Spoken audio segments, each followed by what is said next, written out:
Hey there, everybody. Oh, yes, I got the music going on in the background. Hold on a second. There we go. Had a little bleed through. Sorry about that. Was How's everyone doing? Nice to join us on the political deep dive after dark. It's the Full House of Liberty. It is. We have a full house, including this Joker. I'm going to change my name. There you go. How y'all doing tonight? It's been a rough week, man. Yeah, I'm glad it's Sunday, new week. Tell us you about go. your rough week. All personal, just people doing me wrong. But I How made many myself Where did you hide them? if that were anywhere near my character, I would know what to say. Hey, there are places in New Mexico they're still finding pizza. Yeah, I always say, it's not important that you know how to bury a body. It's important that you have a friend who knows how to bury a body. Listen, I'm the friend who can help you bury the body. I Oh my just God, wouldn't know. I didn't even think about the fact Lowe's Home Equipment Rental, we can get some Right. good shit, right? Oh, yeah. I got all the shovels we need. I mean, at this point in time, we don't even need a shovel, right? We can rent a backhoe from Lowe's. There you go. Right. I don't think my location does that yet. So Okay. All right. So, botched evacuation of Afghanistan. Biggest, What? Biggest I haven't heard anything story about that's going on. Oh my this is goodness. news. Yeah. What a hot dumpster fire that is. It's tough to talk about things like this from a liberty perspective because a lot of libertarians get mad if we talk about a better military strategy because they think that we're supporting a military strategy. So I want to preface everything I'm saying. I'm not supporting a military strategy, but the fact that we were there, they could have implemented a much better military strategy than what happened. I think that's part of the problem with our movement is that we forget we're living in a real world here. Yeah. We can't just turn on a switch and make everything better. Like, we have to deal with the shit that we have in front of us. Right. And it's funny because, if you are successful in your personal life, and by successful, I mean you are paying your own bills, and I don't think that's that high of a bar, but you recognize the fact that there is a compromise that needs to be made between the world that you like to live in and the world that actually exists.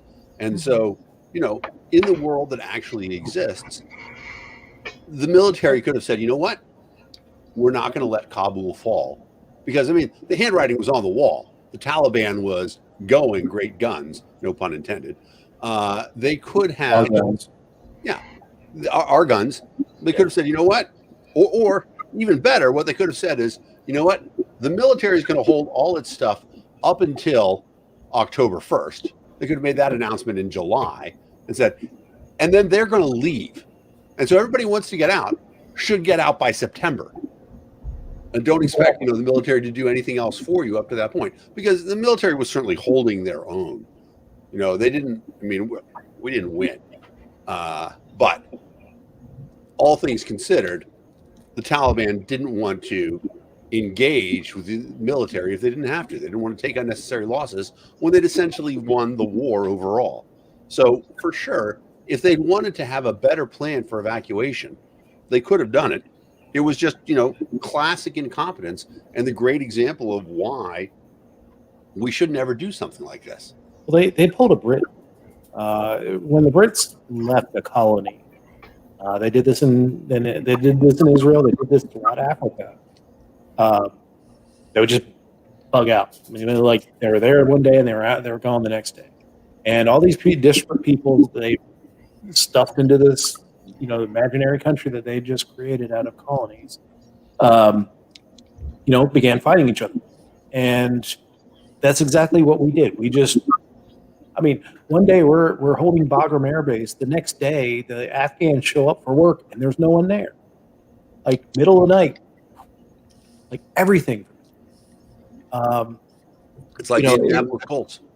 Yeah, it really was.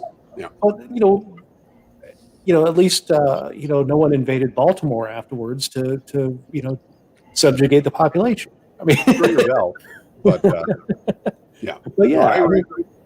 it's awful. And I'm remiss because I am an awful host and I haven't not introduced anybody tonight, including myself. But joining us from Illinois, the lovely diva, Emily Hurley. How you doing?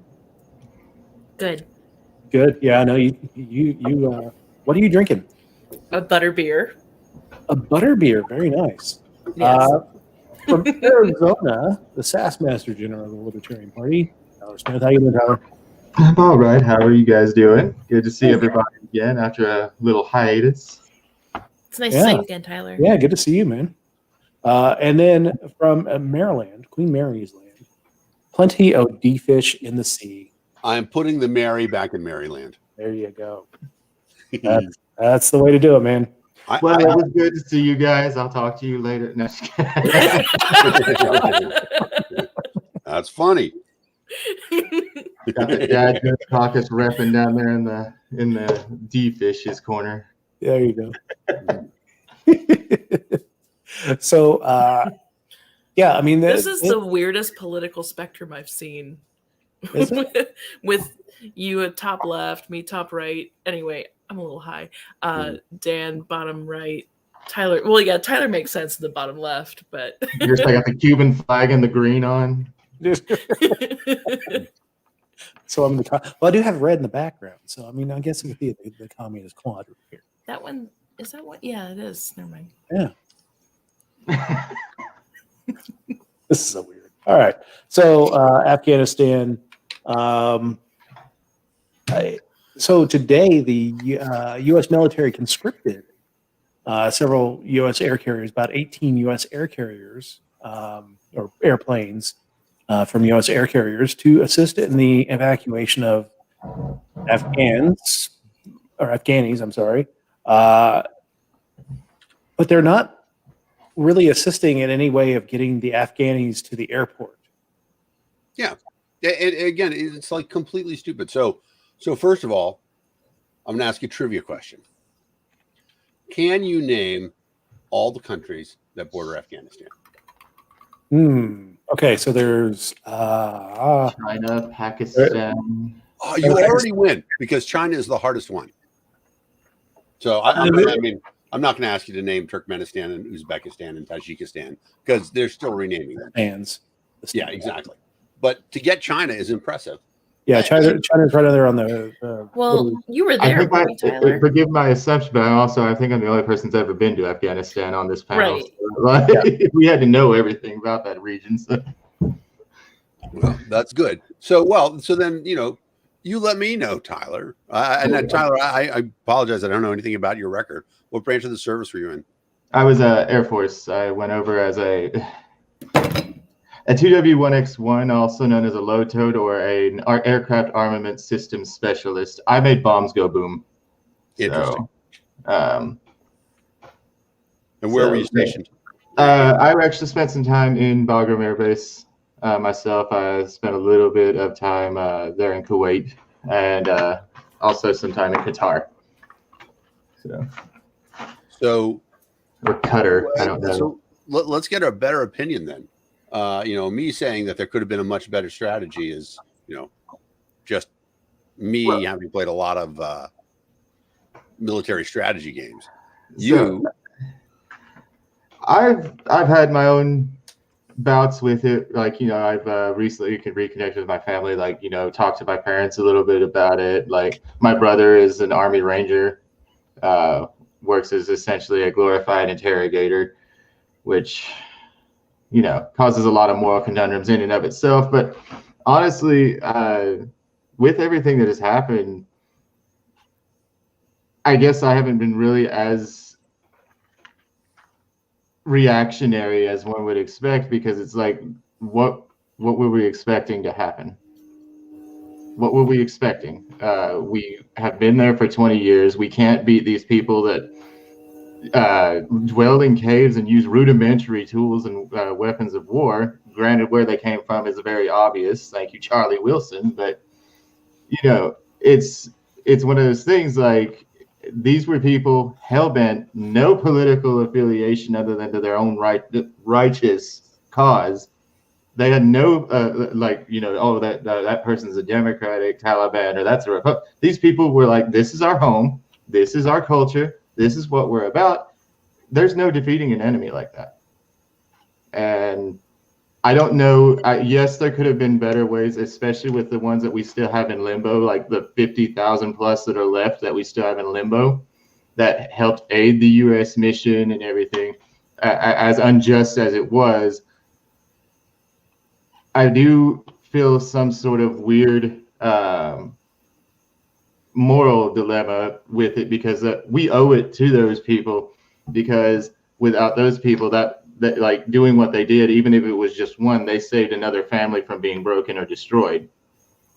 So they got some of our guys home to the United States. They helped expedite processes in establishing contacts in villages in Peshawar and Kandahar, and they helped keep people alive. And we have essentially pretty much said that, like, the door's closing, you're gonna have to squeeze through this little 2-inch crack that we've got left.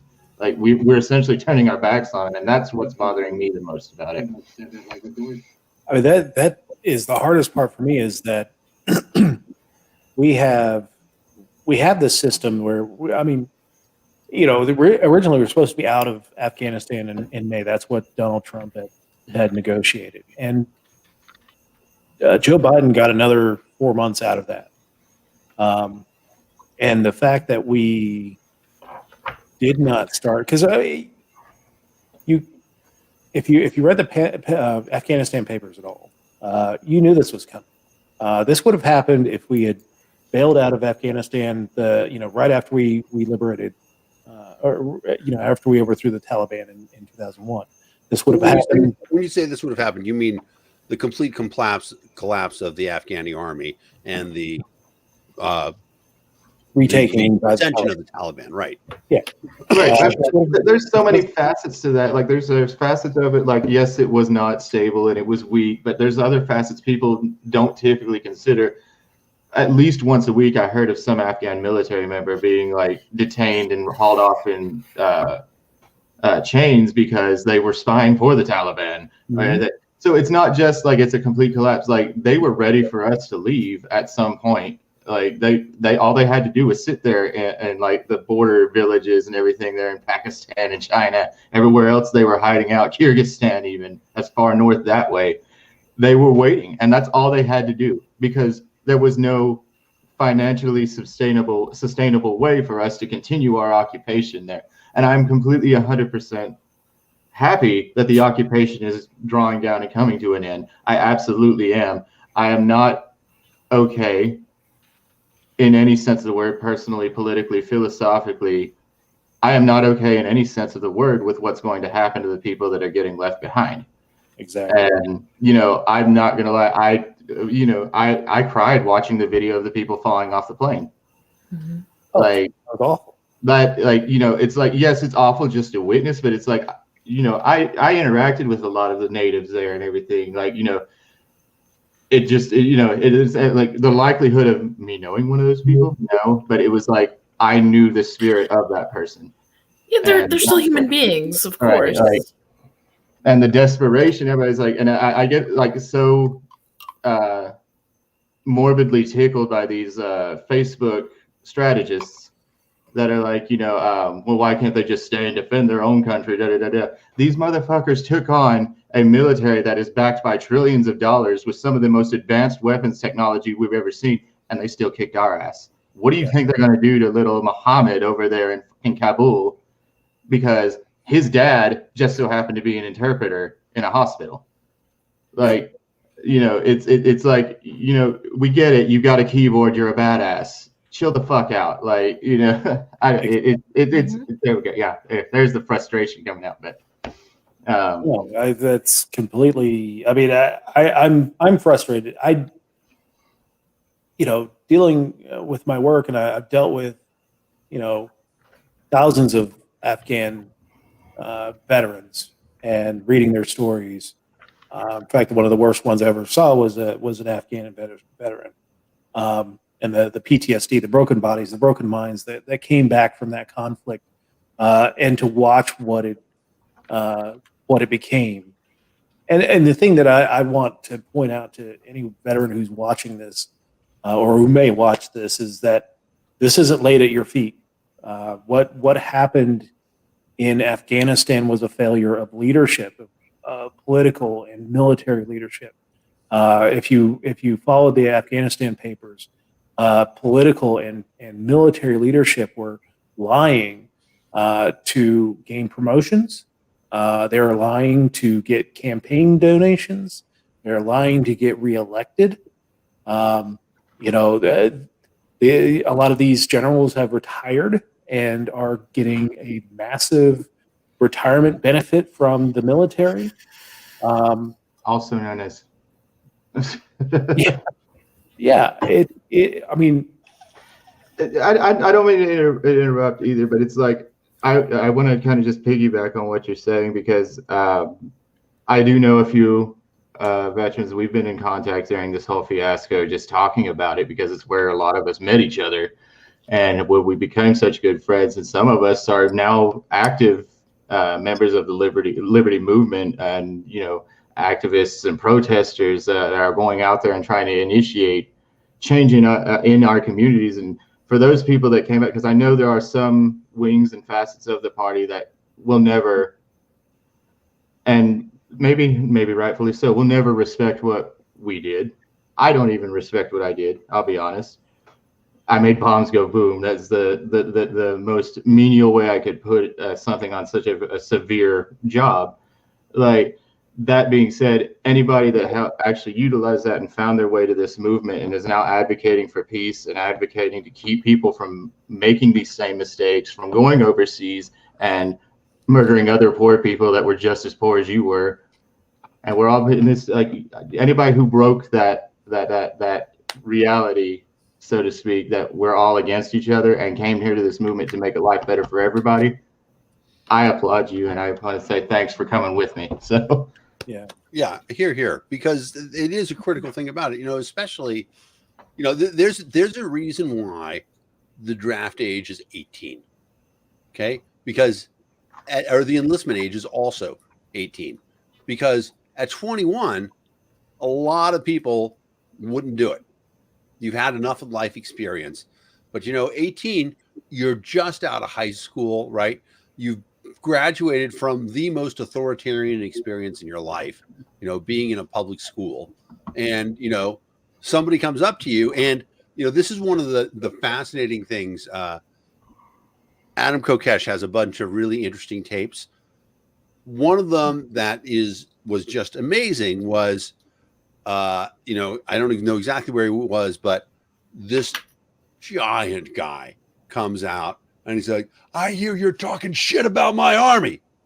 And Adam's like, hey. And he's like, "Yeah." It says, "How does it?" He's like, "No, look, dude, I was there." And they say things to each other in military speak. And the guy is convinced that Adam was indeed in Iraq, active duty, all that stuff. And he says, "I just don't understand why you're talking shit." He's like, "Well, let's see if we can find one thing that we can agree upon." And the guy's like, "I'm not going to agree on anything with you, motherfucker." And Adam says, "Can we agree that your recruiter lied to you?" He's like, "Oh, well, that's true."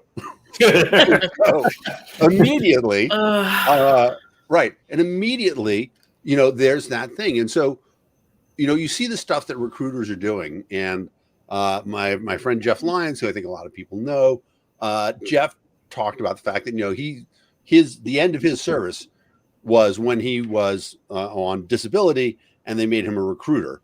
And the stuff that they had him doing, getting on Facebook, finding kids whose socioeconomic status said, hey, they're going to be particularly susceptible to me saying, hey, you know what?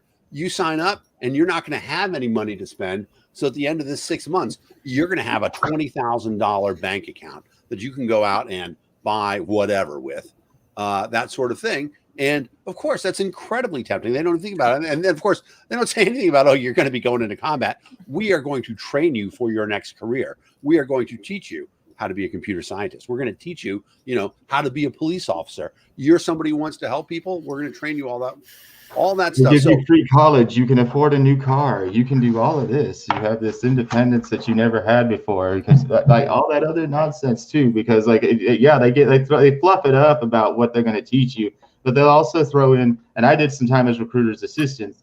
They'll also fluff it up and say, hey, not only that, but also you don't have to pay for college. You can go get a degree. When we give you time, that's the fine print. They don't tell you. They're like, oh yeah, you can get this car, but if you go into debt, we'll forget you like yesterday's trash. Yeah, right. Fine print. Like, it's crazy to me because it's like the reason I worded it the way I did, where they'll pit poor against poor. They go to these people like a certain socioeconomic status, like we have said, and West Virginia was aggressive as hell growing up there. Like, it was not a week in there that there wasn't some representative of a branch of the military and stuff like that. And that bleeds over from the Vietnam era itself. And, we've already seen a bunch of bridges between Saigon and Kabul. Let's be like, also in that, a lot of these people that they can get to voluntarily sign up, or they can like at least coax into doing it, they're always aggressively right there in that Bible Belt, right there in the Appalachian region and everything like that. They're going after rural poor people. And like even then, even in those places, like we've got places like Columbia, South Carolina, or Charleston, West Virginia, or Baltimore, Maryland, like where all of that starts to like form into the South. We've got all of these inner city people who are also broke, poor, marginalized communities, people of color. They go after the poor to pit us against somebody even poorer. The people that are even poorer, though, have a lot less to lose and typically fight harder. And we found that out now twice, at least in my research with Vietnam and Afghanistan. I'm wondering when Al Qaeda in Iraq is going to actually like blow up in our face as well, as if it already hasn't. But Well, don't forget Somalia. Right. And I will say that I don't think that the military failed in many of their missions, because the military-based missions were, pretty straightforward. You need to hold this outpost. If people who haven't seen that, the movie of that, outpost in the middle of nowhere in Afghanistan, those guys held out for forever. It's amazing. And you think about what the Air Force accomplished in Afghanistan. It's unbelievable. But the political missions could not be achieved through military force. Okay. The elimination of the Taliban as a political organization could never happen through bombs. It just wasn't going to be a way for that to win. And that's where that's come from. And the thing is too, there's a lot of bullshit in the recruiting aspect too, for kids who come in who are like, listen, America's given you this wonderful opportunity. Here's a chance for you to extend the blessings of liberty to other people. Go abroad, be a patriot, return the favor that your country did to you and your family to other people. And they get sucked in by a million different things about it. The problem is that we will never be able to succeed militarily in suppressing. I mean, short of taking incredibly drastic steps, which we don't want to do. And that's the thing about it. Well, I don't know if we don't want to do that or not, given some of the actions that have already happened there. I mean, look, we did a lot of terrible things, but at the top level, right? I mean, we didn't do a Dresden, right? We didn't do a firebombing of Tokyo, stuff like that, right? No, that's fair, but it's like all it took was like the public support, and we're seeing it now.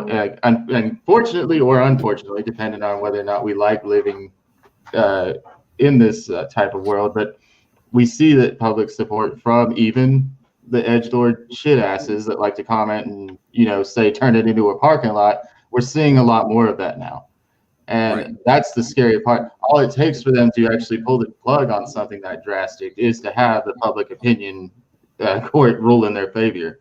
Excuse me. Yeah. And that I'm not saying that is anywhere near the goal or anything like that, but it's like you can't help but wonder because of what we have been known to do. So the American benevolence is almost a myth at this point. We're not benevolent anymore. I don't think we ever were. I tell you, and I don't know how. I mean, you tell me if you ever heard of a story like this, Tyler, but I certainly heard of several stories of people who were out doing patrols and they were tired of some of the harassment they got. And so they would fill plastic water bottles with urine, chuck them at the locals, and things like that. What do you expect when you send high school kids over to, this incredibly frustrating situation? Right. I'm not No, saying it's good or anything like that, but that's the thing. It's conditioning them to be clinical sociopaths, in my opinion. Like, I know that sounds weird to put it that way, but to have no feeling, no regret about what you did, all because you had this, what is the word I'm looking for? This ground of pseudo patriotism backing you. Everything you did was for the betterment of my family, for the nuclear family, God, Jesus, and Donald Trump, or whoever the hell's the president at that point in time. Like, I did it to save America. Like, you chucked a bottle of piss at right. an 8-year-old. Well, I think this is a good time for us to start focusing on the human aspect of everything, because it is so easy to pull back and look at it logically and militarily with strategies. But when we zoom in, these are very real human beings. The children that are being recruited are children because their brains aren't fully developed. Our brains don't develop until we're 25. Yep. And I mean, I can go further into that, like with our justice system, and how terrible that is. But and then the people that we're sending over don't become robots. We don't lose our humanity overnight unless we, I guess there's a statistic I read, like 25% of people are just naturally born sociopathic. I think it kind of falls on like an autism spectrum kind of deal.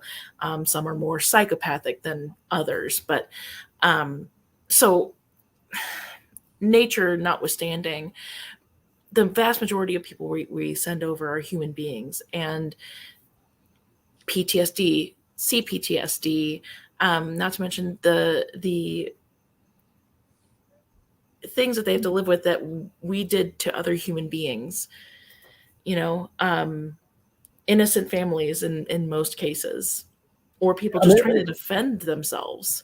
Yeah, I mean, it's not just. I mean, it's not war crimes that trigger PTSD, although they could.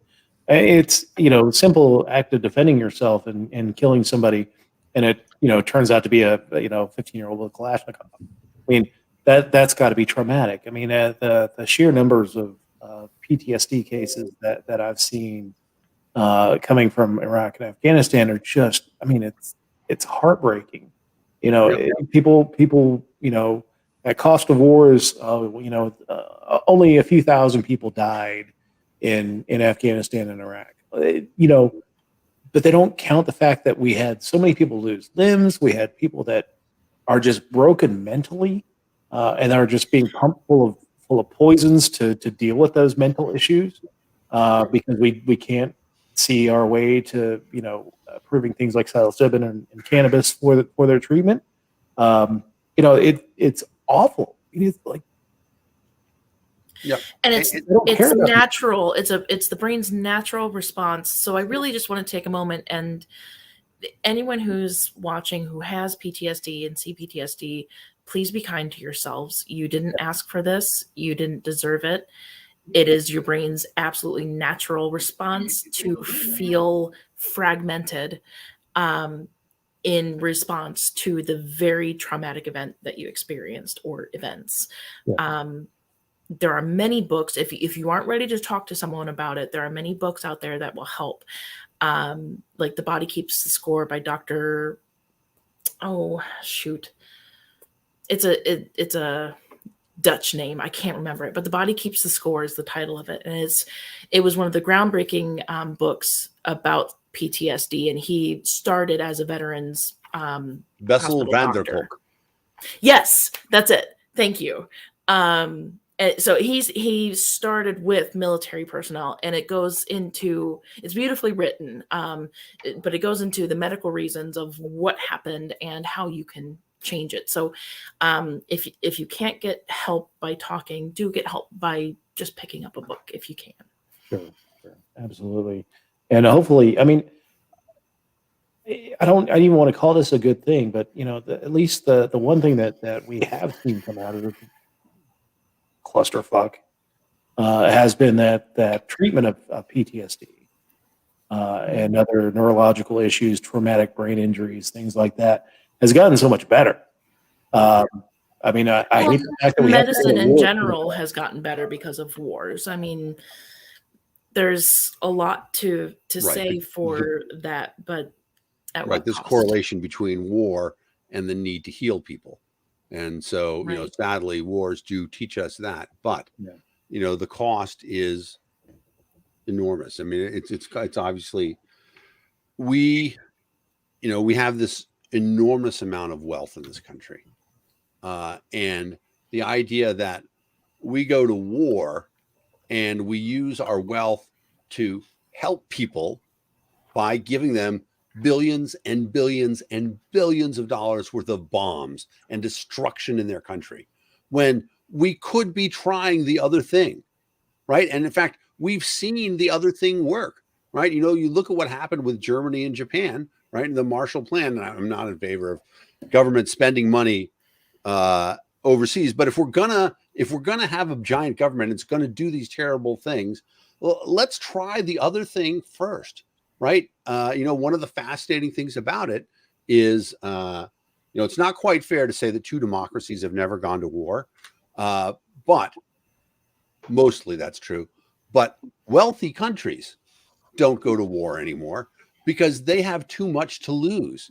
So, in the 20 years that we'd been there, if we had been in the process of actually making a really wealthy middle class in Afghanistan, instead of, what we did, we would have a much different country that we're dealing with now. And think about it. We were there 20 years. 20 years, they weren't able to affect any change because they weren't trying to affect change in the people. What they were trying to do is to build a military that could sustain essentially a dictatorship. Because I think it's pretty clear to everybody now that, the Taliban, they're clearly dicks, right? I mean, let's just say that they're dicks. But they have a lot of support in the people. They could not do what they did just being ruthless tyrants. They couldn't have taken over this quickly if they didn't have widespread support in the population. Now, I do believe that they are tyrants, but whatever is the thing, we never won the hearts and minds. We've never been able to win the hearts and minds anywhere except for Germany and Japan, where we were phenomenally successful, right? The Japanese don't want to send troops anywhere anymore because it just seems like a stupid idea to them, right? The Germans are bailing out their neighbors, right? They bailed out Greece. They are being altruistic. I mean, they have authoritarian governments and all that stuff, but all that came from the fact that we said, you know what? We're not going to have we did have a little military occupation of Germany and Japan, but most of what we're going to do is we're going to give you the money to build this fantastic economy. And then suddenly Germany and Japan were wealthy. They didn't want to fight anybody anymore. And for Germany, that's a big deal. This is the longest stretch of time that neither Germany nor Prussia nor some German principality hasn't started a major war against somebody else because they have way too much to lose. Yeah. So who's next? What's that? Hey, Tyler? So who's next? Who's the next country that we make an ally out of? And we make Who's the next one that we decide that let's just completely fucking destroy that country? Who's next? Yeah. Take your pick. Syria, we've already been kind of in there. It could be Iran. Dumb. It's a dumb move. I mean, if you think Afghanistan was bad and you think Iraq was bad, that's Iraq and Afghanistan at the same time. It's interesting because there's talk that there is a non-military military intervention in Iran that changes everything. Destroy the oil fields. Just destroy them. Let Iran be whatever the kind of country they want to without oil. I'm not in favor of doing this, but it's an interesting strategy that you hear talked about all the time. Iran is a different sort of threat to the United States if, they rely on whatever is the money they generate from everything else in their economy besides oil. And that's something you can do really without hurting anybody, except for irradiating. See, there was a time that I honestly, until John Bolton fell to irrelevance, that I was like, maybe South America is the next one in the crosshairs. And like, you know, I'd always make those stupid, I'd make really stupid jokes, like while I was like baked out of my mind or something like that. Like, oh, Call of Duty's predicting the future now. We're at war with Argentina or some shit. Like, but it's like, you know, I know that we had brought it up a little bit before the show or the after hours show. There's this weird rash, and not to like tell everybody to throw their tinfoil hats on. There's this weird rash of African heads of state dropping like flies right now, and completely dropping a bunch of these out of the 55 nations in Africa. I think like 12 of them, their heads of state or prior heads of state have died in the past week and a half. Like, and 2 of them they say is for COVID complications. Another one I think you said he died in battle. Like, yeah, these are the current heads of state that have died this year, and there were 3 of them. That was the Tanzania, who was a big time COVID denier, died ironically of COVID.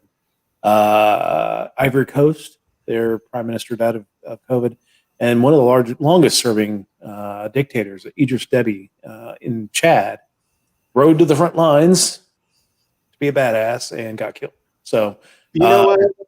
Horrible man. Mad respect that there's still leaders out there willing to do that. Yeah, rolling to the front lines, man.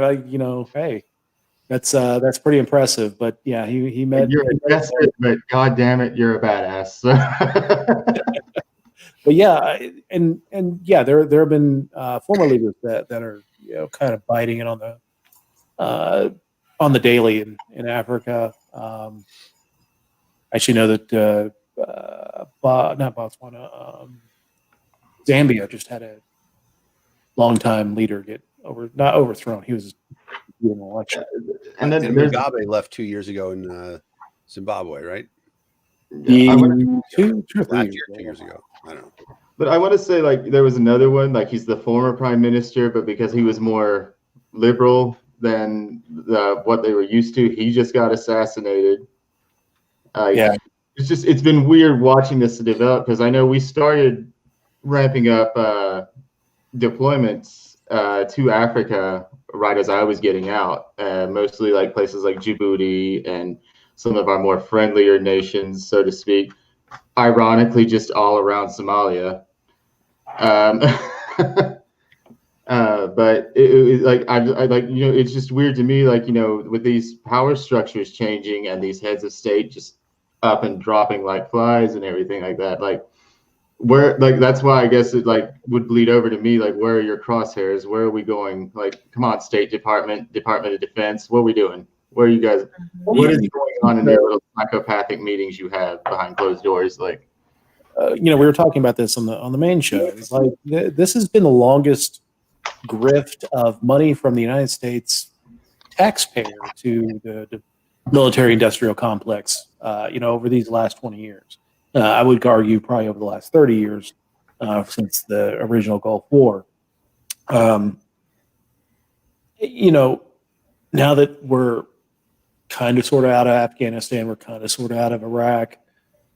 You have to be looking out for what is the next shoe to drop, because if you're not at war, how do you justify the expense of the military that we've got going on right now? They could say, well, we just lost a bunch of equipment in Afghanistan, which is true. Which is so crazy to me. Like, what is that movie with Nicolas Cage? It actually spits some pretty mad facts about war. Yeah, Lord of War. He's like, it's much more affordable to leave everything behind than it is to evacuate it from a country. I don't disagree with that. Like, and God knows, like, just based off like what we got in our intelligence briefings and stuff like that, the Taliban and Al Qaeda, Hezbollah, all of these organizations that operate over there, whether they operate as like liberation fronts or whatever, they recruit from everywhere. There are Hungarian Taliban members. There are Polish Al Qaeda members. Like there are people that they will fucking trade with. They'll send arms, like these arms that are getting left behind. Everybody's like, oh, they're just going to use that to like oppress. No, that's an income for them. That's an income. That's a tradable good they can send to places like Africa or places like Southeast Asia or places like up in like this more tumultuous Balkan and southern points of Europe. Like this is where this was a. Yeah, it may have been one of more expense, but it was a tactful move leaving everything there. Yeah. I have no doubt in my mind, because as evil as those bastards are in our seats of power, they're always thinking 3 or 4 steps ahead. Those are getting left there for a reason. Whether they've been tracked, whether whatever's going on with them, whatever's going to happen to the weaponry, those vehicles, everything like that. The fact that they're lost means they need to reorder them and say, hey, yeah, we lost all this equipment, so we need to increase the Defense Department budget so we can buy all new equipment. Yep. But it's dual edged like that. It's like, oh, well, we lost all this, but at the same time, we know where it's all at if we want it back. We're going to let these people use it, so we now have an excuse to keep pumping money. Like, yeah, I mean, one of the craziest things when we were flying. I'm not even high yet, and you guys got me on this conversation. What the hell? Gulf War I, right? The U.S. isn't flying against F-4s that the Americans had left behind when they were. They sold them to Iraq in the Iran Iraq War. That we sold them all that stuff. Yeah, we often, like I always say, we often create the cudgel with which we are eventually beaten. So. You know what I kind of resent is the us going to the Gulf War. It happened in '89, right? 92. I'm sorry, 92? No, 1990. 1990. Okay. Sorry, 92 is the election. Okay, so I was 5 when that happened, and I remember that night, like when it was announced. Mm-hmm. Like, well, the big I wouldn't want my 5-year-old to know about that. Bernard King was in Baghdad. You could see all their anti-aircraft going off and stuff like that. Yeah, it was war on television, a huge spectacle. Mm-hmm. And it was insane. I remember the night that Iraq invaded Kuwait, and I was listening to the radio, and the little news blurb comes on and says, this just in, forces from Iraq have invaded Kuwait, and I knew immediately, like, this is not going to be good. And these are two countries that probably before that no one really gave two shits about. Like, nobody really cared about Iraq or Kuwait before 1990. Right. And then I kind of immediately knew that there was something bad about to happen. And then the next day, Bush is like, "This aggression must not stand," even though your goddamn State Department person said, "Hey, we have no say about." Oh, very nice, excellent. The April Gaspy said that we take no position on whether Iraq invades Kuwait. Basically giving them the green light to do it. But this aggression must not stand. And immediately, August 2nd of 1990, we are sending troops into Saudi Arabia, and we have not left. We have not left that region since, and it's been one long period of war. And your kids at home got to listen to the song, "And I'm Proud to Be an American" song. Proud to be an American. At least I know I'm free. Yep. Yeah, this is a West Virginia newspaper from when all that started. I love it because this goes back to kind of like they go for the rural and like the marginalized communities, because the story right next to it says, authorities are seeking new home for boys of Army parents whose mother committed triple homicide. That ain't the most West Virginia headline. I don't know what is. And I like how you brought back your drawl. That's a stat for people don't realize these states like us in West Virginia.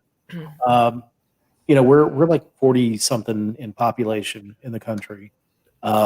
But when it comes to deaths in Afghanistan, we were I think we were tied for 10th. People. I mean, that's the overrepresentation of people from West Virginia, the Rust Belt and the Bible Belt. the poorer communities. Really the only states that we were behind were just the overpopulated states, California and Texas. But, West Virginia, having, like 1.5 million people, had 155 people killed in Afghanistan in the top 10, which is, kind of insane to me. But, you know how those recruiters work, and they're hitting those poor communities, giving The people. best way, my uncle who works for the VA there in West Virginia, best way he can work. He was a Vietnam medic, Okay. so he already has a soft heart to begin with. I fully believe anybody who works in the medical field in the military has to have some sort of, semblance of a heart. So, but he put it the best way to me. He's like, they knew to come to these boys in these hills, had been taught from the time they were old enough to remember how to handle themselves, how to fire a weapon, how to survive in adverse conditions. They went after these boys and then appealed to their sense of duty to their families. And that's exactly how they do it. Like the same way that I wish there was a way to bridge that gap, because it is so undereducated in the Appalachian and southern regions and stuff like that. That's exactly what, every time there's a Taliban or an Afghan man that gets killed, or an Afghan woman or child or something like that, you have created 5 new enemies, 6 new enemies, 7 new enemies, like hell, an entire family of them. We learned this from the Hatfields and McCoys. You kill a fucking pig, you start a fucking family feud that lasts for years. You do it to a family member, you've made an enemy for life, if not generations. There's a lot of parallels. As far as socioeconomics goes, between like rural Appalachia and Afghanistan, like that, we are kind of America's Afghanistan when you think about it. Al-Qaeda. That's what I've been calling us. Yeah, absolutely. I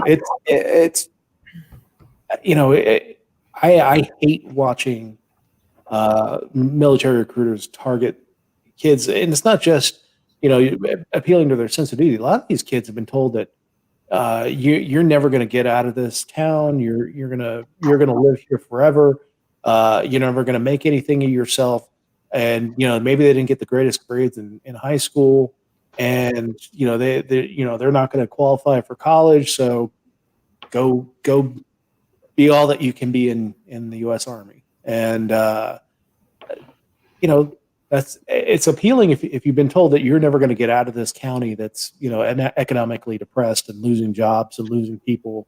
I don't blame people for leaving, but going to where they're going, you're right. Google Obama 90%, and you're going to get a whole different story about blowback and what happens when the drone program is 90% ineffective and just basically hits the wrong targets and kills a bunch of innocent people. And that's the thing that gets lost in here, is that it's a damn shame what happens to American soldiers, American contractors, or whatever that go over to these countries, but the civilian loss on the local side is just awful. Abominable. It is. And little soapbox, I encourage any of you guys, if you ever hear the terms collateral damage, tell whoever said it, shut the fuck up. Those were human beings. Yep. They were not collateral damage. Yep. But and people could take that for what it will. It might make me unpopular, but I've always been adamantly against that damn term. Mm-hmm. I will not be desensitized to somebody's loss of life. So that's the thing. That's the collateral damage is to tell you that their life didn't matter, and that's goddamn wrong. That is goddamn wrong. But yeah, every time I hear that term, it's just like, you call it that collateral damage, called it dad, or called it mom or son. That collateral damage had a birthday next week. Fuck you. That collateral damage was celebrating their wedding day. Or was in the hospital because they didn't become collateral damage on your first drone strike, but got it on the second one. Like, fuck you. Yeah, it's that like, I don't know. It's definitely a war we are losing in terms of being conditioned to be desensitized to this type of stuff. But Which is why we need to talk more and more about it. We need to talk about humanity and the things that equalize us. Right. And I not to like be weird because I have actually no real affiliation with it, but I do support it. There's this new thing, the Libertarian Party Veterans Caucus, that I think Lauren Postler is heavily involved with, right, Dan? Yep. Yeah. Like they've been out there, like kind of bridging this gap, like helping with that breaking of the conditioning, yeah, and everything with veterans. There's a way to get that now for like the civilian aspect too. Now that we're actually getting these veterans like realizing, oh shit, those are human lives. Yeah, they are, man. Like it's been a chat I've had to have with several buddies of mine that are still here. That I've had to break their viewpoint of it because it was like it feeds into that whole inhumanity of it all, and it just perpetuates this the military violence. puts a lot of effort into dehumanizing targets. And the specifically. unfortunate part is that we're naturally hardwired to do so, and they absolutely know that, and they play on it. The amygdala, which is our fight or flight part of our brain, is not capable of logic. It is only there to assess threat. And so when you take humanity out and you say that creature is a threat, it's so easy to protect yourself. And you're seeing this a lot with police training too. That's why we're seeing the issues we're seeing with police training, is that we've basically militarized it. And we've taught police officers to see us as others, as, a threat. And, that's, no wonder we're seeing police officers shoot at the drop of a hat, or the pulling out of a cell phone, or what, anything that, even like the case of Philando Castile that he's telling him that I've got a gun, but I'm reaching for my wallet, and he gets shot anyway. Like, yeah, and that's the thing. Like even military members go through at least 2 months of training before they're anywhere near a fake rifle, much less a real one.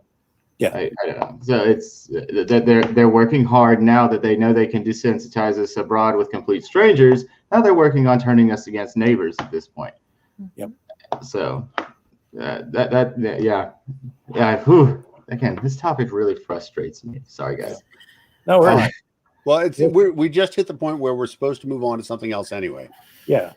So let's talk Haiti, another pleasant subject. So Haiti just went through another massive damn earthquake, and another country that just lost a leader last month when the prime minister of Haiti was assassinated by 32 gunmen, I think is what it was. Some weird ass doctor in Florida, like just weird shit going on there. And then so they have another. It doesn't even have to be a massive earthquake in Haiti right now to knock down buildings, and it hit in a different area, La Caille, I believe is the name of the town. But of course, they're having issues getting supplies there. I get the road, but this is on. If you ever seen Haiti, it looks kind of like a Pac-Man. Reverse Pac-Man, I guess, and it's on the bottom little lip there. You would assume that you can get stuff there by boat rather than having to go over broken roads from an earthquake. But again, they're having issues getting aid there. I'm sure it's the same thing that's plagued all of the other Haiti relief operations. Based off of their whether it's a hurricane or the previous earthquake that.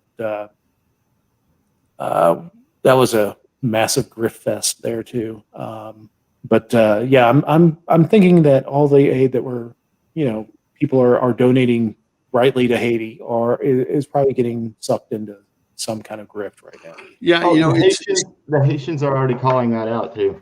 Yeah, I mean, it's such a dramatic turnaround too, because at one point in time, Haiti's nickname is the Jewel of the Antilles. In the mid 1700s.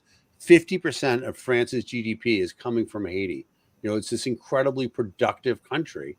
And then just through mismanagement, the worst aspects of government, it just got worse and worse. The United States certainly owns a big piece of that. The United States occupies Haiti. I'm going to get this wrong. Somebody's watching can correct me, but I want to say it's like 1925 to 1935 or something like that. And we certainly didn't help to make things any better. But obviously, the French, it was a French colony for a long time. French own a big piece of it as well, which is crazy. I mean, it's crazy. So Haiti is the poorest country in the Western Hemisphere as well, by every metric. And the fact that, disasters happen there. And I mean, I know a ton of people, well, not a ton, but I know 5 people from different places who all they do on their vacation is go to Haiti and build things with their church. They rebuild houses, stuff like that. A lot of people doing things like that voluntarily. And yet we still haven't seemed to be able to make Haiti any better. And I don't know. I mean, it's an interesting thing. If the problem is corruption, which is what I hear a lot of people say, there's a tremendous amount of corruption. How does a country that has, corruption as its regular behavior, how do they fix that? Right? They can't get ahead in elections because of corruption. They can't fix the government because of corruption. They can't organize because the government has, taps on the telephones and on the internet and Are all you that talking stuff. about America? Oh no, you're talking about You're right. It's a good point. I guess I saw a really good piece of advice today on Twitter, of all fucking places. A really good piece of advice was, if you're going to donate, go through Haitian organizations. Don't go through UNESCO.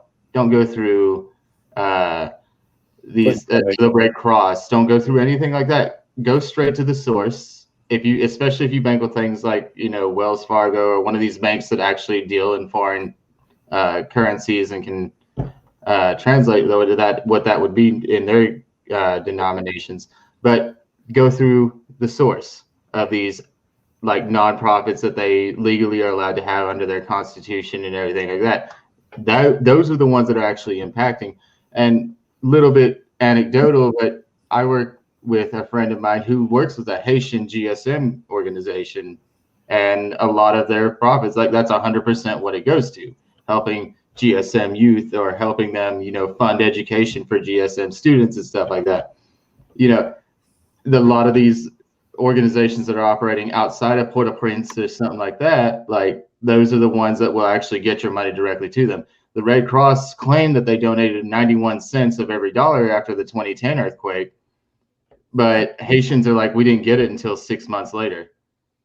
And that by that time, like that already had to like go further into debt, hurt themselves, everything like that. So, I mean, the weirdest thing I saw this from was the weirdest part about this story. I saw it from a Haitian American comedian that posted it. And I was like, that is one of the smartest ideas ever. Go straight to the country's actual charitable organizations. Like, yeah, because I mean, everybody who's dealt in Haiti, especially that last earthquake, I mean, the amount of grift and the accusations that went against the Clinton Foundation were just astounding. The amount of money that was donated and what it translated to at the local level was just you can't make it up. I mean, that's just, and there's in no way, in no conscionable way can we allow things like that to happen. We just have no power to stop it because it's in a foreign country. Yeah, there is I posted the Haitian Health Foundation. They're an organization. They were highlighted on NPR. So they're organized in the United States. However, they have 188 employees and 184 of them live in Haiti. There are 4 members who live in the United States who do lobbying to try to get more money over there, stuff like that. But it's essentially a Haitian organization with some members who are working in the United States. They're on Facebook, and in the comments, I put a link that at least I put a link in the Facebook comments, but it's easy to get to their page too. It's HaitianHealthFoundation.org. And it's a pretty easy way to get involved if you want to do something else. Right. While we're on this, though, I also want to applaud LPTN for what they're doing for the flash flood victims. They've got a link up on their page right now to help out with them. Crazy flood. Yeah, so they've got a link up on their website from a source they trust that they're using to help those victims there. So while yes, Haitians, human beings, love them to death, we also got people here right in our own backyard we need to take care of too. So let's take care of both of them if we got the means. So, Right. Yeah. And for I people threw who don't- 25 to an organization for Haiti earlier, and I'm going to throw 25 at the link that LPTN linked. But I challenge anybody here to, if they can, absolutely help out with that. Yeah, and for people who don't know what we're talking about, there was yesterday, or I guess, was yesterday, there were these giant floods in middle of Tennessee, Humphreys County. I think it's 22 people dead right now, and just out of the blue. So really, people weren't particularly prepared for it, and there's an opportunity to send money to help people in the United States that will do a lot of good right now. So I agree with Tyler. LPTN's doing a great job on that. And these are local people, know the lay of the land, can get the money to where it needs to go. Yes. Yeah, no, that was the first concern I had, and then a friend of mine that is part of LPTN was like, "No, this is charity operated by us for us. Like we are helping Tennesseans." So, that flood was nuts. But yeah, sorry, I just want to throw it out there. Like we're gonna be helping people. Let's help all the people. So, Speaking of flooding, Dan, have you heard from your friends and family up there with the Yeah, storm Henry? my dad's down on the Cape. They got a lot of wind, but he's actually up on a coastal shelf, so there's really no chance that his house would flood. Thank goodness. And like I mentioned before, my dad was a scientist, but he started off as an electrical engineer. So he has his own bank of car batteries and a generator down in the basement. He lives for the power going out. Like His he time has to shine. exactly. So it's a big adventure for him. Hopefully it's not going to be a big deal, but from what I've been seeing, it went through the middle of the state and it wasn't too bad. New England gets worse storms than this with snow. So this doesn't look too bad, thank goodness. Speaking of tragedies a little close to home, many of you already know Matt Stroker passed away. Was it 2 days ago? Yeah, 2 days ago. Yeah. Leaving behind a family. So my thoughts go out to everyone who loved him and certainly his family. Yeah. It's are they looking for any type of financial support or anything like that? Because I've been trying to figure it out. I know me and Matt never really got along, but dude was there's a GoFundMe page that I shared on my page. I know other people have shared it as well. Yeah. So okay. Yep. I think his sister started it. Yeah. Yeah. Yeah, I never really knew him very well other than through Facebook, but he was young, and I mean, he made me laugh several times. So he was a staunch advocate. As much as I might have disagreed with him, I can only imagine how the family's feeling right now. So if they need help, we got them. So, but it was a rough weekend. I mean it's always hard because we are such a we're a smaller movement, so every loss hits a little harder, and we got to take care of our own. So we do. So I have a story that's not about loss, but about how government is fucking up our lives. Well, there you go. Oh. You're on the right place. No, that's not it. So I was going to Chicago this weekend. We were going to see the Bears game. It was awesome. Very excited about it. The return of Mitchell Trubisky to Soldier Field, which was, everything that we thought it was going to be. But so I was supposed to fly out on Southwest from Baltimore, BWI, Thurgood Marshall Airport, which is an hour and 15 minutes north of my house. So I'm driving there. I've got my online boarding passes, and it beeps while we're driving there. Your flight has been delayed 15 minutes. I'm like, so what? we're leaving at 8 o'clock at night. Now I'm leaving at 8:15. I don't care.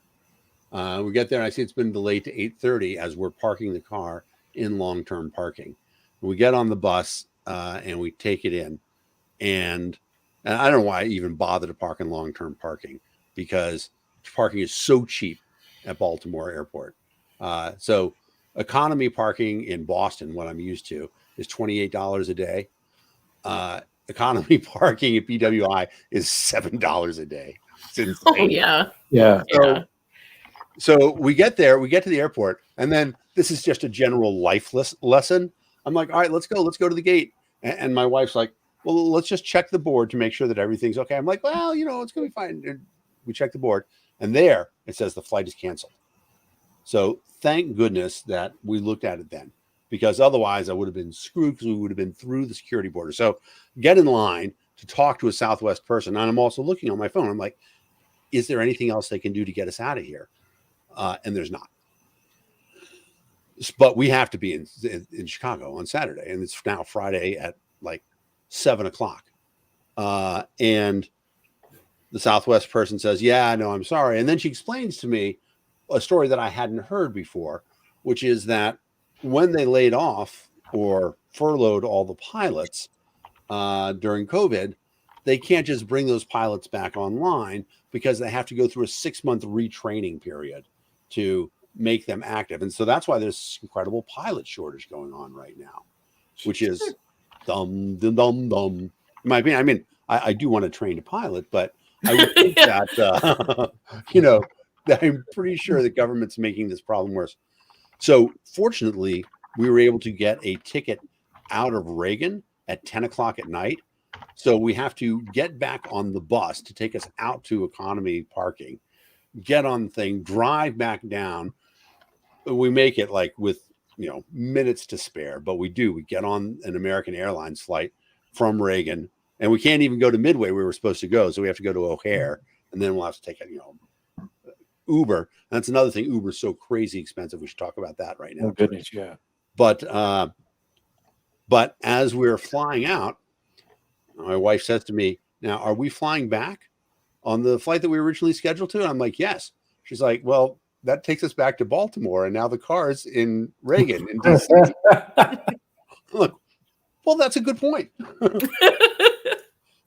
And it is possible to get from Baltimore to Reagan on the train.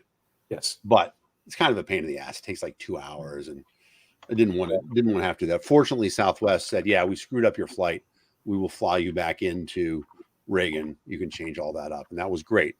But it was interesting to hear how really it's a regulation problem. All these canceled flights, it's happening right now. I mean, there's some other issues around it too, in terms of, ground crews and bringing people on and stuff like that. But of course, government's got a piece of it, as you would expect. Of course. And then the Uber thing, I had not used an Uber in a long time. Or when I did, it wasn't a big deal. What normally is a $22 Uber from O'Hare to Midway was $112. I was like, wow. Ooh. Yeah, but I didn't want to get on the subway that late at night. And just because people who know Chicago know that from O'Hare into the Loop takes forever. I mean, if you're going to do it, it's okay, because it's only $250. But so we had to do that Uber too, which sucked.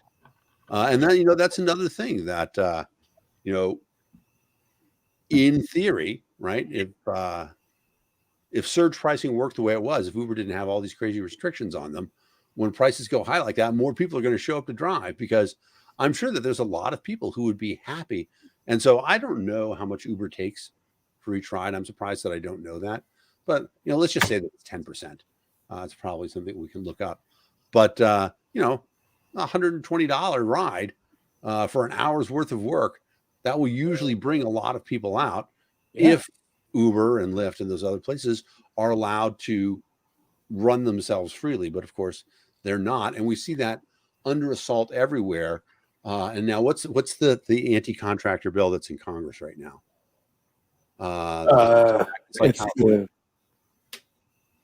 Yeah, I know it's a labor bill. I can't remember exactly what it is. But Yeah, I'm going to look it up. basically to kill right to work throughout the country, and then Right, and they're advertising it PRO Act.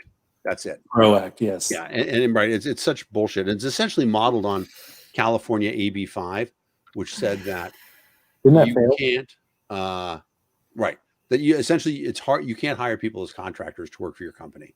They all have to be full-time employees no matter what. And for a lot of people who had been working as contractors, that meant they lost their jobs immediately. And like a lot of people in technology, people who were writing, content for websites and stuff like that, who only worked like 5 or 6 hours a day. And it was also meant to, go after Uber and Lyft drivers there and say, oh no, Uber, you employ all these people, so you have to pay health insurance for them. When in fact, what makes the Uber model work isn't the people who are out there driving, 60 hours a week. I mean, those people are great and it's awesome. And I love to get a good driver, but it's the people who are able to come out and drive for 5 hours a week. But the fact that there's 100 of them, that's what makes Uber work. And so attacking Uber or any business that relies on contractors like this is really an attack on the entire gig economy model, which I recognize the fact that some people think the gig economy is making it harder for people to have what old jobs used to look like. You work 40 hours a week for the same company for 50 years and then retire. Those days are gone. A lot of people are interested in the gig economy where I want to work 5 hours here and 10 hours there, stuff like that. And then, if I want to pursue a 40-hour-a-week job, I will do that. The 40-hour-a-week job is government's imposition of what they think the work week should look like. The government has much business telling you what your job looks like as it has telling you what your family should look like. Exactly. Yep. We did have a question. Somebody missed the Afghanistan segment. So I will explain it this way. There is a difference between Al-Qaeda and Taliban. Taliban is a local force. There are some outside elements that are attached to it, but the Taliban grew out of the Mujahideen. They were homegrown. Yeah, it's a homegrown movement, mainly of Pashtuns. So they call it grassroots. Yeah. But they were growing out of the Mujahideen, which the CIA, of course, funded. They have a model of make Afghanistan great again. Yes. They have a bunch of red hats. But Al-Qaeda was related to it in only one way, and the fact that Osama bin Laden was trained along with the fighters, the Mujahideen. He joined the Mujahideen in the 80s to kick the Soviets out of Afghanistan. Goes back to Saudi Arabia, is much more radicalized than even the Wahhabist Saudi government. He gets kicked out of Saudi Arabia. He goes to Sudan, starts Al-Qaeda, gets eventually kicked out of Sudan and resettles with people he knows in Afghanistan. But that's really the only real linkage between the two groups. They still remain separate within the country. I mean, it's a big country. It's a big rocky country. There is actually an author for people that can actually want to differentiate. I believe he goes by the name of H. John Poole, but he has released a series of books explaining the differences between the various factions in the Middle East and everything like that, and explaining what their links are, explaining how they adopted certain tactics from each other and everything like that, but ultimately why they're different. But there's an entire anthology that this man's written, and I don't know what his profession was before he was an author, but the books are actually very informative. And there's a degree of supremacy within Osama bin Laden's background that the true people of the faith were the Saudis, because they're the keepers of the two holy mosques, and those were the real Muslims. They had kinship with the Pashtuns because they were Sunni, but of course there's a hodgepodge of different backgrounds within Afghanistan, but the Pashtun were Sunnah, and that they, he would work with them. When they talked about, Iran having Al Qaeda links, that's laughable because Al Qaeda is a Sunni organization. Iran is a Shiite, religious country. So there was never any working between the Iranian government and the Al Qaeda movement. So, And as they say, if you're not Sunni, you're Shiite. Sorry. Dan, get off the call right now. Red card. Out. The other interesting thing about it is that the Al Qaeda is a decentralized organization at war everywhere. Yep. The Boko Haram, who kidnapped all the girls in Northern Nigeria. Yeah. Is an offshoot of Al Qaeda. The Taliban, they're certainly not great people, but they're very focused in Afghanistan. Yep. So, it's an interesting question, but I think the one thing that, most people would agree upon is that attacking people who have attacked us makes sense. I very much agree with the idea that, in my personal life, I want people to know that I do want to answer this question because this is a really good question. And the question is not Pakistan. The question is Russia. Oh, Russia. Okay. Because the whole reason that Russia invaded Afghanistan in the 80s was because they were worried about the export of radical Islamism into the southern, what was then still part of Russia. And so I think that there actually is. I'm not really worried about Pakistan so much, but I think that there's a very good chance that Afghanistan sees an opportunity because, this we're talking about evangelicals here, right?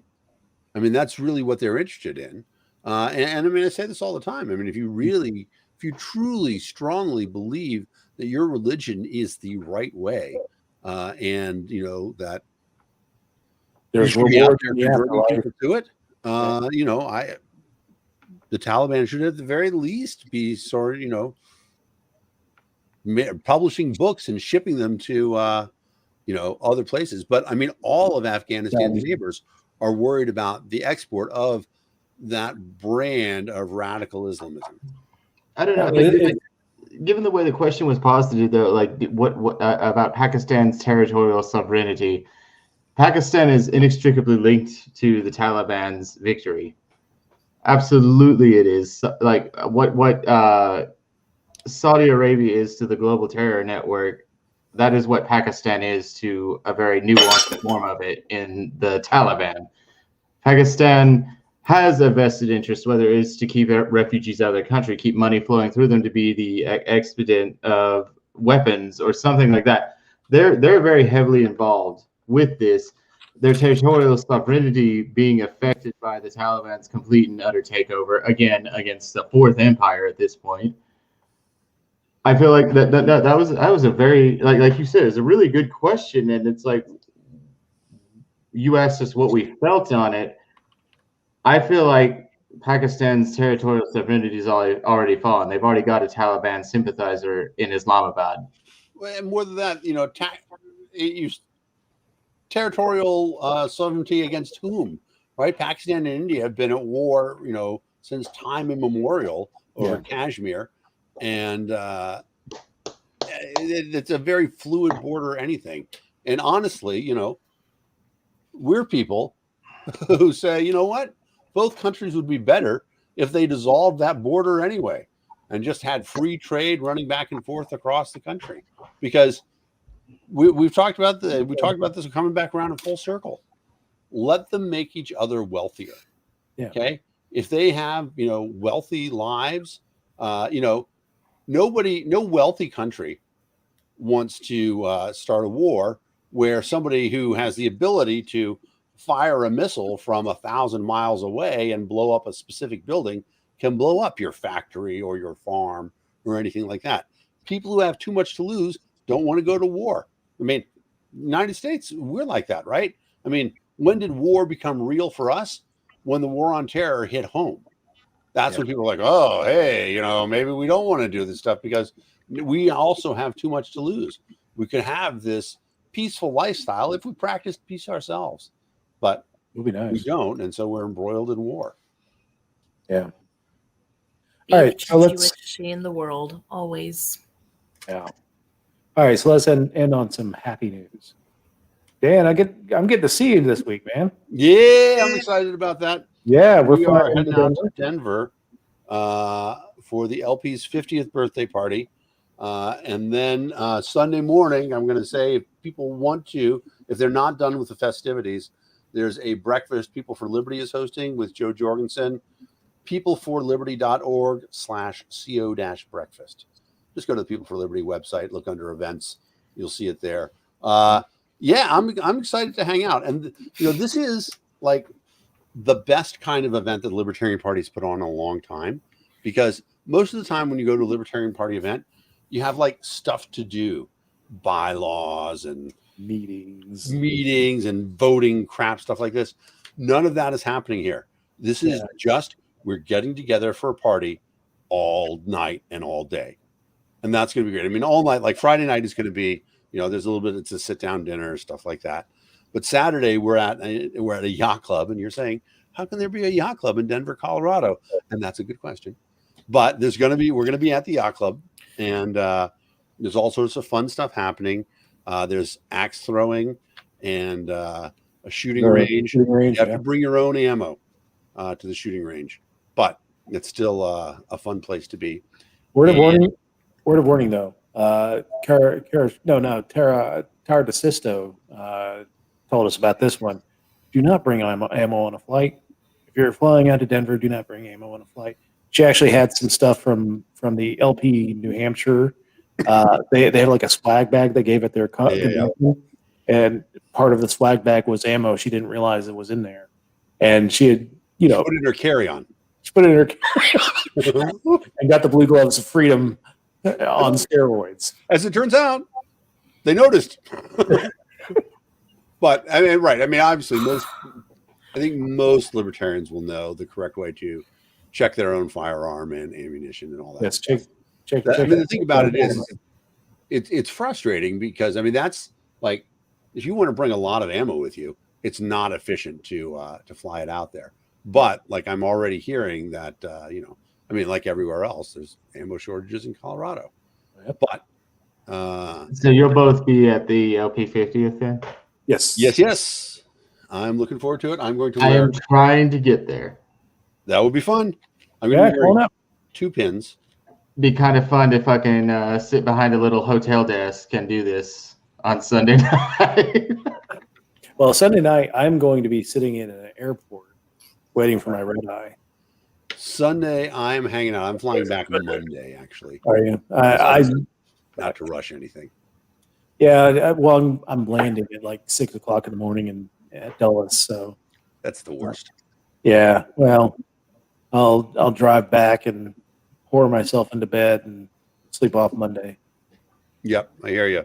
So that's going to be a fun time, and it's still tickets available at 50.lp.org for the 50th birthday party, or lp.org/50. Either one will get you there. Oh, do you think they could make it more affordable for the activists, though? Because we're kind of poor people. No comment. Well, I can tell you that the breakfast Sunday morning is only $45.